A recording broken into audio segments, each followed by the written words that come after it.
Mesdames et messieurs, welcome one and all to the haute... Savannah, I've brought the original copy of the codex you asked for.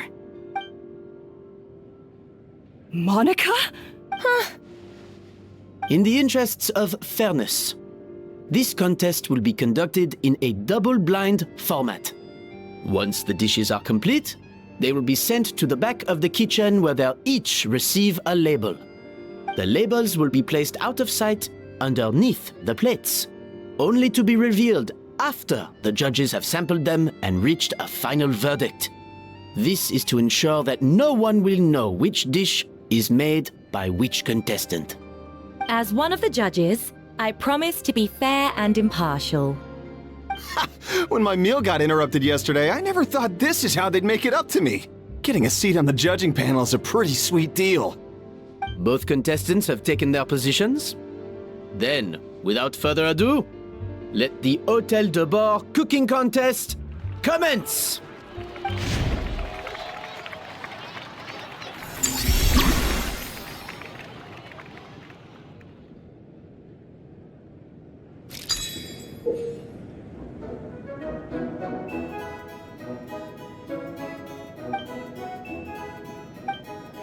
Monica, Traveler, it's go time! Even the best chef in the world can't flavor their food without prepping the flavoring, right? Alphonse! Gaspar! Get to work! Do not disappoint me! Looks like our two... That should be enough flavoring. Now hurry up!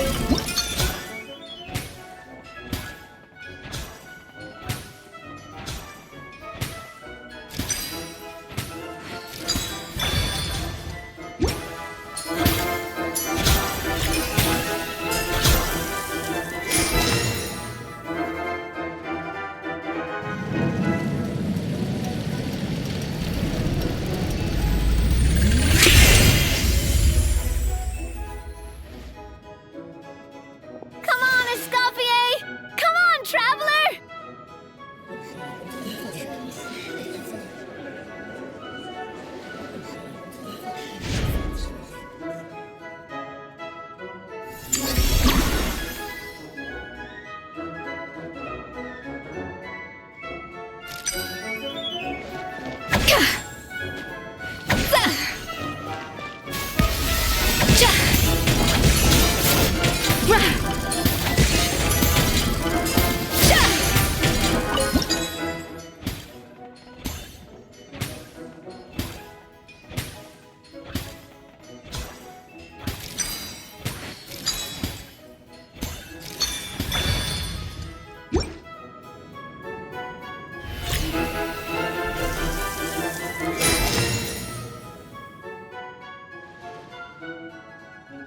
So, what do you think?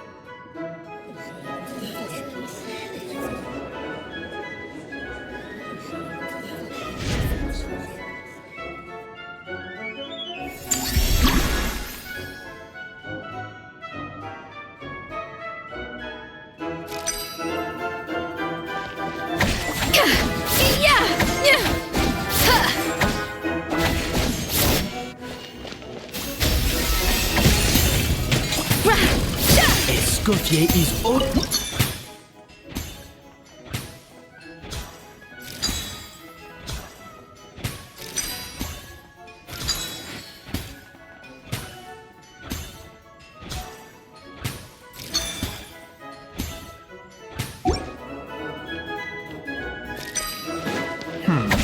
I think this flavor profile is still a little bit off.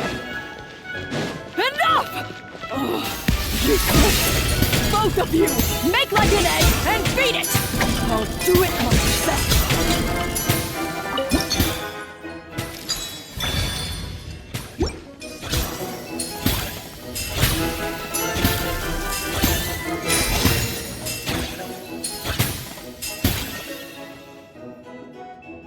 You can't match Escoffier's talent.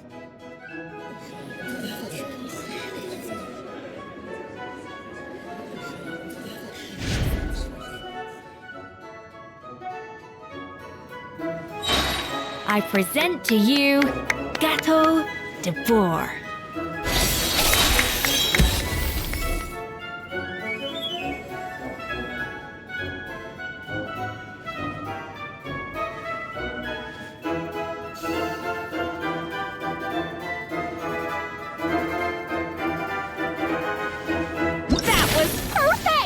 We were like a flock of snowing geese, completely in sync, working gracefully and elegantly together. Great work, team!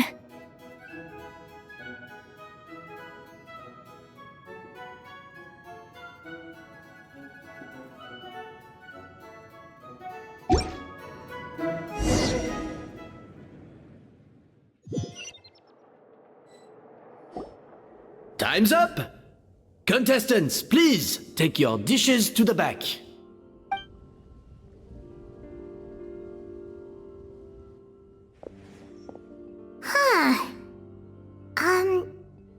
That guy was right. We both made the same dish after all. For all her flaws, Savannah's a talented chef who earned my recommendation for good reason. She wouldn't screw up something as elementary as the cake's appearance. Whoa! This is really rather good. Wonderfully soft and fluffy. Beautifully sweet. This is a masterclass in how to make gâteau de bois. I would give this one at least 9.9 out of 10! Only because there's something about the flavor of the base. It's just a little different from the recipe I'm used to. Huh? Really? I couldn't tell. All right, on to gâteau number 2. I haven't had a single bite and already this aroma is a delight. I have a feeling that this gâteau will be a gâteau for the ages. How exciting! I'm gonna dig in.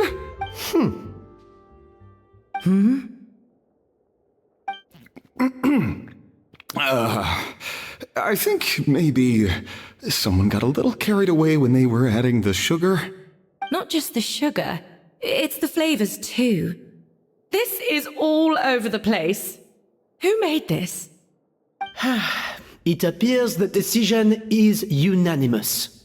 This gâteau is far below the standard we would expect.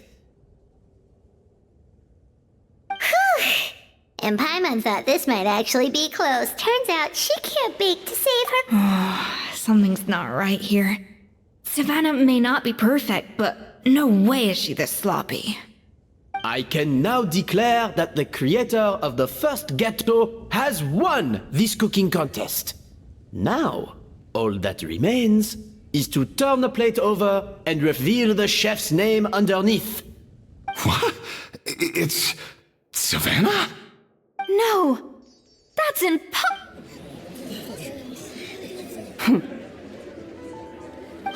Savannah! You cheated, didn't you? You cheater! What did you do? Oh, you swapped the plates, didn't you? Well, someone's a sore loser. These cakes went from the oven to the judge's table without me ever laying a finger on them. And everyone here can attest to that. It was Van Gem's staff who labeled them in the kitchen. If you're looking to accuse someone, why don't you start with them? Isn't it more likely that Escoffier's lost her edge? Oh, or maybe her assistants let the team down. You take that back! Judges, we demand a rematch. That's enough! What's done is done. As head chef, or rather as team lead, I take responsibility for the dish I served. Whatever went wrong and how... Savannah, I didn't think you'd stoop this low just to beat me in a bake-off. What happened to your chef's pride? I don't know what you're talking about. If you want the Codex to bore that much, you can have it. Escoffier, no! But you must promise me that you'll apologize to Firma and compensate him for everything you put him through. It's a little late to be negotiating terms. The contest is over and I won.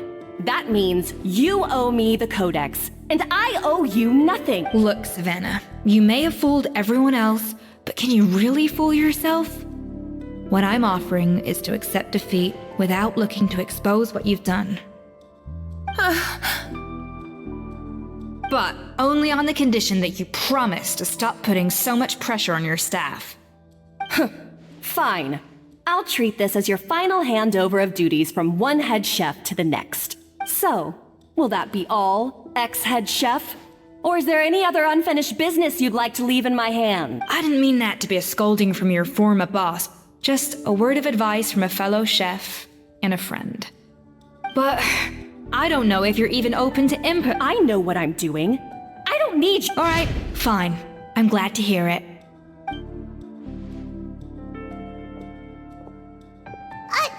Escoffier?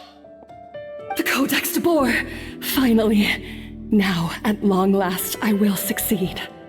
Escoffier? How could you let her get away with this? Yeah! The Codex is a souvenir of your time here! Doesn't that mean anything to you? It's all right. It was just a bake-off, not the end of the world. I'm already over it. Besides, it's not all bad. She agreed to compensate Firma. That's mission accomplished for the Spina. Honestly, if I'd have known that giving her the Codex would solve everything, I'd have just done that in the first place. I mean, why bother with the whole cooking contest? It's such a waste of time and energy.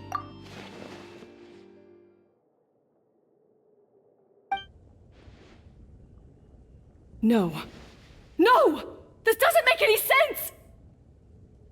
Huh? That's it? No secrets, no nothing? I don't believe it! This can't be happening. Oh, Chef Savannah! Savannah?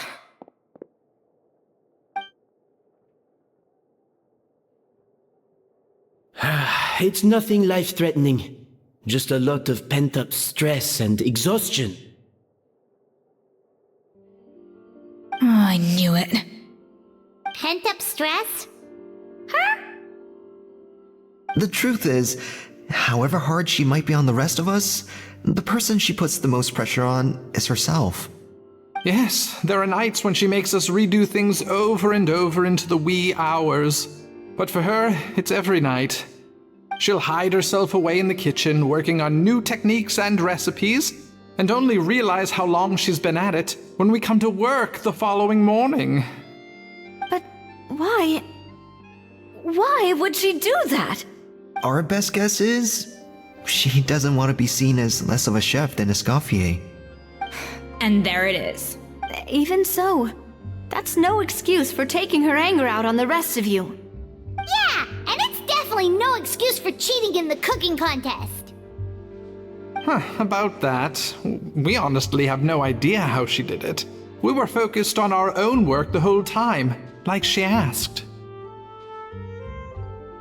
Leone and Argalia were the ones I tasked with labeling the cakes. I've already spoken to them both. They're at a loss to explain it too. Not to worry. Come on, join me downstairs. I'll interrogate the guilty gâteau myself.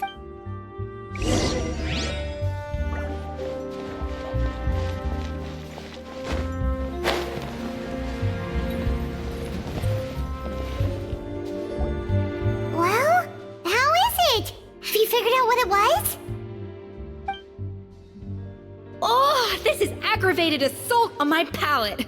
I'd rather eat wet cement than this. Is it really that bad?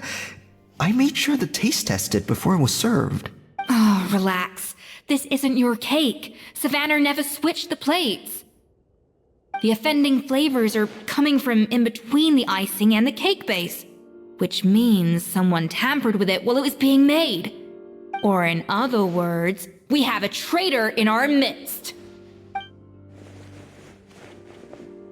I'm sorry. I was forced into it. It was Chef Savannah. She said if I didn't cooperate, she would... Calm down, Monica. I've already accepted defeat. And if I wanted retribution, I would have brought this up when the results were announced. Whatever's going on with you, just spill the beans. There's no need to hide it.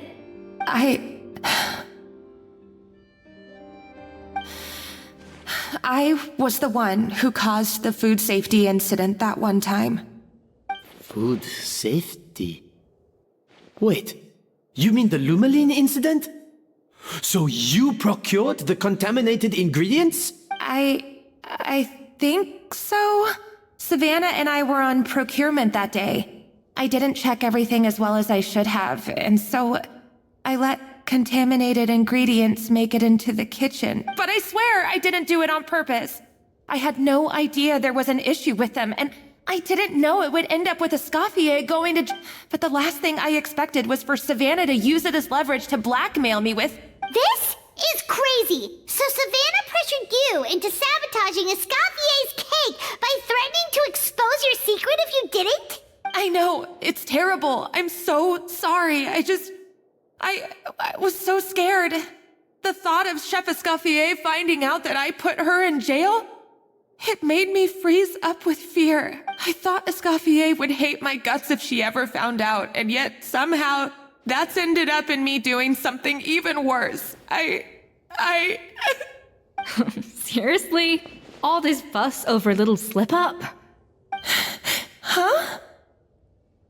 Firstly, it's not like I got a life sentence. I did my stint at the fortress, and now I'm out. And secondly, I had my own reasons for leaving the Hotel de Boer. This wasn't the only factor. So, you don't need to feel ashamed or frightened or anything like that. Any more than you need to add butter when you're pan-searing foie gras. You mean... you forgive me? Oh, well... I'm not saying you don't have to take responsibility for your mistake. You should tell Vanagem to mark down your performance for the past few months. Then do some digging and find out exactly where those contaminated ingredients came from. Sure, you've made mistakes, but now's the time to fix them. Understood. Good. Now, back to Savannah. What about the original codex would compel her to resort to blackmail? I have my suspicions. Not that I've got any proof to back them up, though. Ugh. What happened to me? I've overheard some customers murmuring about how the Hotel de Boer hasn't been the same since Escoffier left. They think our menu doesn't taste like it used to, especially our signature items. Now that you mention it, I noticed it during the contest too. I couldn't put my finger on it, but the flavor seems subtly different from how it used to be. But the difference was so small, I'm sure no one would notice it besides our most loyal customers and true dessert connoisseurs. Still, as head chef, it's easy to see why Savannah would get so hung up on it. So many times I've seen her make the cake base over and over again, late into the night, determined to match Escoffier's version. But something's always slightly off every time. Yeah, I've noticed that too. Never really gave it much thought, though. Thinking back on it now, it's clear that Savannah's been in a downward spiral ever since Escoffier left. She wants to prove that she can fill Escoffier's shoes. That's gotta be the reason. But after countless setbacks, she's getting more and more unhinged. And at some point along the way, she switched from doubting herself to doubting Escoffier. Doubting Escoffier? For what?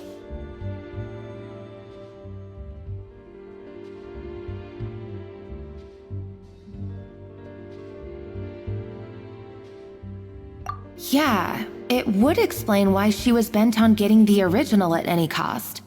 She must have thought Escoffier purposely omitted key details from her recipes when she copied them out. Also, she could retain her place as the #1 chef in Fontaine, the only one privy to all the secrets of the trade. Oh, for goodness sake. What a stupid idea. Of course. Then she finally got the codex only to discover that the secret recipes she's been pining for don't exist at all. Seeing how utterly wrong she was must have been a real shock to the system.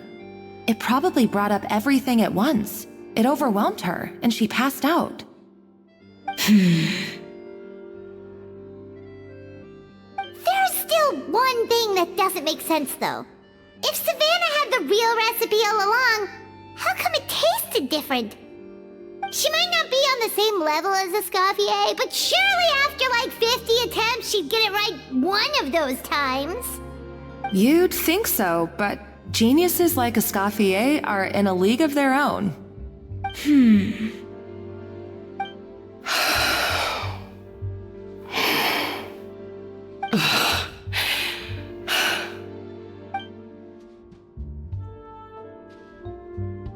New head chef, you say? What's her name? I don't think I've heard of her before. I wonder, can the Hotel de Boer keep its edge without Escoffier at the helm?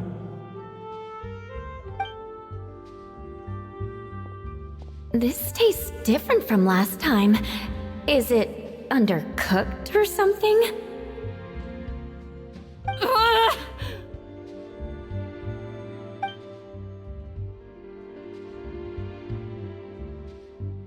Take this. It's a copy of the Codex de Boer. From now on, you will be its keeper. Don't listen to the doubters. If I say you can do it, then you can do it. Even if you don't believe in yourself, at least believe in me. Hey, did you hear me? Once I'm gone, the restaurant is all yours.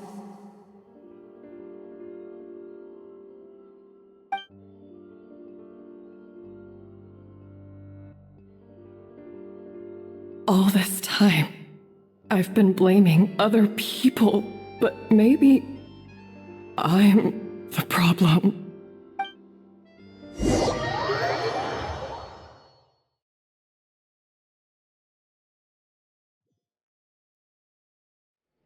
I sincerely apologize for putting everyone out.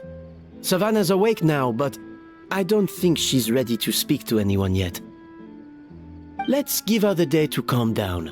I'm sure you'll have the chance to talk everything out tomorrow. In that case, I'll go and update for Ma and his family. I wonder what he'll make of all this. So, we'll come back tomorrow then.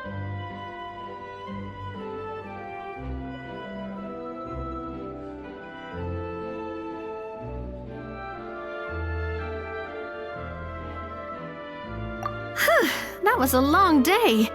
I think I've earned myself a sweet treat when I get back home. Oh, nice! Macarons? Or are you gonna switch it up this time?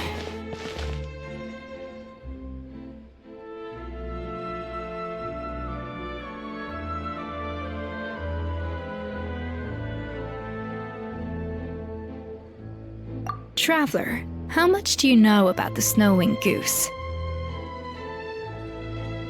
Every year they migrate long distances in search of a suitable home. There's always one goose at the front whose job is to lead the flock. Fontaine poets often use the image of that goose to explore the ideas about leadership and genius.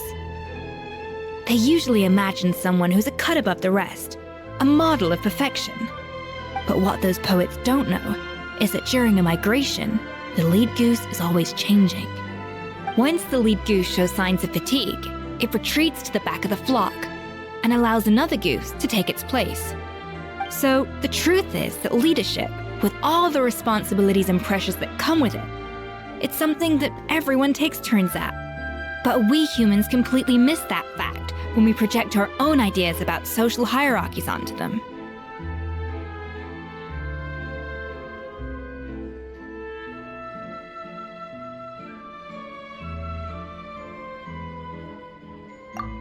I guess what I'm saying is, I don't buy into this notion that there's some sort of gulf between normal and genius. Cooking is a science, not magic. Given the same ingredients, same recipe, and same environment, I see no reason why two different people shouldn't be able to create the exact same dish. Of course, some people have a more sensitive palate than others, and some people are just born bolder or more conscientious. But these are all variables that can be accounted for with time and practice. I'd have no reason to expect so much from others if I believed that perfection can only come from the hands of a genius. The only reason I hold people to high standards is because, well, I believe they're capable of greatness. Okay, I've made up my mind. I'm gonna get to the bottom of why Savannah failed. And come tomorrow, I'll give her the scolding of her life, pointing out all the mistakes she's made along the way. Then she'll finally see the error of her ways.